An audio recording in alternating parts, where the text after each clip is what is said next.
Selamat malam semuanya. Perkenalkan saya Tabitha Simanjuntak dengan NIM 192406090. Sistem pengambilan keputusan metode SMART.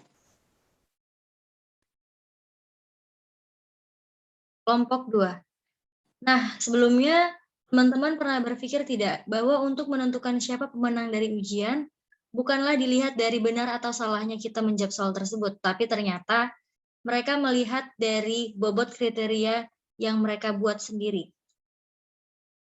Nah, berikut saya akan memperlihatkan kepada teman-teman step by step untuk metode SMART. Step pertama, kita akan menentukan masalah. Step kedua, kita akan menentukan kriteria apa yang akan kita gunakan. Step ketiga, kita akan menentukan alternatif yang akan kita gunakan. Lalu step terakhir, step keempat, memberikan bobot pada setiap kriteria dan alternatif. Untuk menentukan peserta Olimpiade Sains Nasional menggunakan metode SMART, yang pertama, untuk nilai sains mempunyai kriteria 40% dengan subkriteria fisika dengan bobot 100, kimia 75, biologi 50. Yang kedua, nilai matematika mempunyai kriteria 30% dengan subkriteria problem solving dengan bobot 100, critical thinking 50. Yang ketiga, bahasa Indonesia mempunyai kriteria 10% dengan subkriteria esai dengan bobot 100, analisa 50. Keempat, bahasa Inggris mempunyai kriteria 20% dengan subkriteria speaking bobotnya 25, reading dengan bobot 50, writing dengan bobot 75, listening dengan bobot 100, dan totalnya 100%. Kemudian, model dan spesifikasi dari calon peserta Olimpiade Sains dengan melihat hasil perolehan yang tertinggi di tiap mata pelajarannya. Yang pertama, MEDI, nilai sains, fisika, nilai matematika critical thinking, nilai bahasa Indonesia esai, nilai bahasa Inggris writing. Yang kedua, Catalina, nilai sains kimia, nilai matematika problem solving, nilai bahasa Indonesia analisa, nilai bahasa Inggris listening. Dan terakhir ketiga Adelina, nilai sains fisika, nilai matematika critical thinking, nilai bahasa Indonesia analisa, dan nilai bahasa Inggris listening. Berikut adalah nilai utility. Yang pertama MEDI.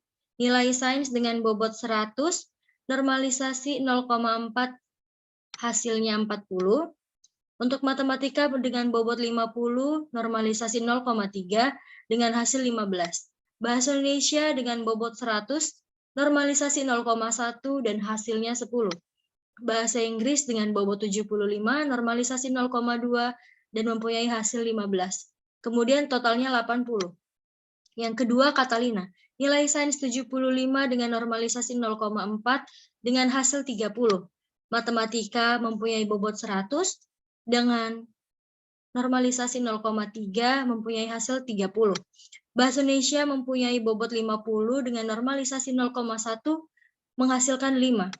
Bahasa Inggris mempunyai bobot 100, normalisasi 0,2 dan hasilnya 20 dengan total 85. Yang ketiga Adelina mempunyai nilai sains dengan bobot 100, normalisasi 0,4 dengan hasil 40. Matematika mempunyai bobot 50 dengan normalisasi 0,3 menghasilkan 15. Bahasa Indonesia mempunyai bobot 50, normalisasi 0,1 dan menghasilkan 5. Untuk bahasa Inggris mempunyai bobot 100, normalisasi 0,2 dan menghasilkan 20. Total keseluruhan 80. Maka yang akan menjadi peserta Olimpiade tingkat nasional adalah Catalina.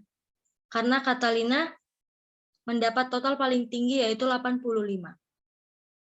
Berikut adalah tes diagram. Admin bertugas untuk mengolah data peserta calon Olimpiade, kemudian menginput nilai hasil ujian calon peserta, kemudian menganalisa dan menentukan nilai peserta Olimpiade, kemudian menampilkan hasil perankingan. Berikut adalah activity diagram. Pada sistem yang pertama menampilkan dashboard, kemudian menginput data siswa, lalu menginput hasil perolehan nilai tertinggi masing-masing mata pelajaran, kemudian menampilkan tabel perhitungan, kemudian menampilkan hasil perankingan, kemudian selesai.